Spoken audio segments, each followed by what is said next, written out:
Bueno, seguimos en la tragedia griega y llevamos ya 6 años en ella y se empieza a comentar que es posible que la troika desaparezca y estoy viendo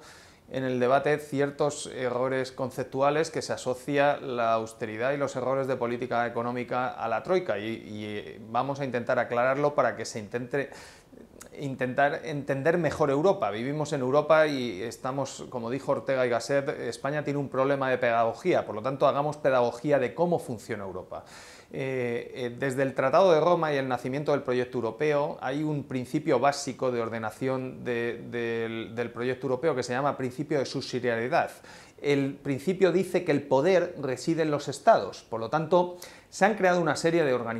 organismos europeos transnacionales, como es la Comisión Europea, como es el Tribunal de Estrasburgo, como es el propio Banco Central Europeo o la propia Troika, que siguen siendo controlados por los estados, porque el funcionamiento es el mismo siempre, haya troika o no haya troika. El poder se concentra en el Consejo Europeo, donde están representados los primeros ministros y los presidentes de cada país, y en el Eurogrupo, que es un brazo del Consejo, donde están representados los ministros de Economía.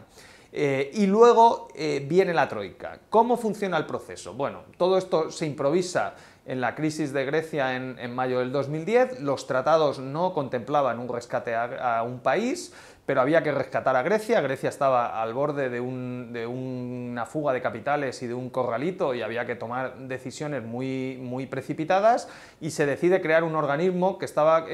compuesto por la Comisión Europea, el Banco Central Europeo y el Fondo Monetario Internacional, y ellos se encargaban. El proceso es, en el Consejo Europeo se llega a un acuerdo político entre los principales primeros ministros y presidentes de los países, el comunicado refleja 4 líneas donde se marcan las grandes líneas y los grandes principios del programa y del rescate, eso baja al Eurogrupo, en el Eurogrupo se desarrolla un poco más en un comunicado de 4 párrafos, pero faltan los detalles y, como decía el clásico, el demonio está en los detalles. De eso se encarga la troika. La troika se encarga de bajar el terreno, de ir a negociar directamente con el país y de llegar a un memorándum o un contrato donde se ponen las condiciones que, si se cumplen, permitirán dar dinero al país en un momento donde el país, y esto hay que contarlo, ha perdido la confianza de los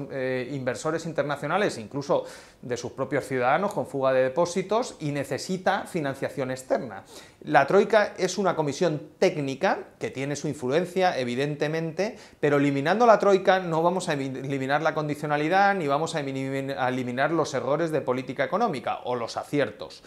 ¿Qué errores ha cometido la troika? ¿Qué los ha cometido? Pues dentro de un error de política económica que se comete en el Consejo y muy influenciados por Alemania y sus políticas de austeridad, la troika y sobre todo la Comisión Europea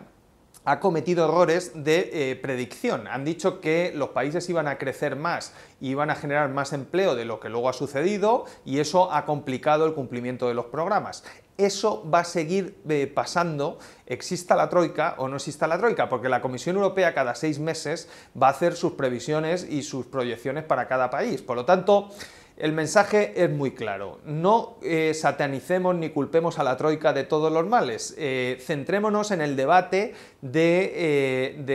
la política económica y de cómo hacer políticas adecuadas. Y si queremos que las políticas cambien, no critiquemos a los hombres de negros, critiquemos a Luis de Guindos, al ministro de Economía francés, al ministro de Economía alemán y a sus jefes y jefes de gobierno Rajoy, Merkel y Hollande, porque ellos son los responsables de la política económica. Y sobre eso yo creo que ya tenemos un cambio importante en el BCE, que va a comprar deuda pública, el euro ya se ha depreciado, estamos en niveles bastante atractivos para exportar y se está viendo que las exportaciones europeas se han reactivado en el cuarto trimestre. Falta concretar el plan Juncker y aquí también empieza a haber buenas noticias, parece que va a haber un fondo europeo con dinero europeo que va a permitir cofinanciar con países y con regiones y luego incorporar al sector privado, y ahí es donde hay que poner ahora el foco de toda la política económica y la presión de la opinión pública. Y 4, lamentablemente todo este lío que se ha montado con Grecia y con Syriza, que ha sido perjudicial, yo creo que para los griegos y para los propios europeos, porque ha reforzado las posiciones de Alemania y de Merkel. En algún momento, en el próximo año o en el año y medio, habrá que abrir una mesa pausada y tranquila para hablar del problema de la deuda en Europa, de mutualizar, de resolver, por ejemplo, ahora esto que ha surgido en Italia, que quieren hacer un banco malo de la banca italiana, o propuestas que yo hago de incorporar a ese fondo europeo de mutualización de deuda,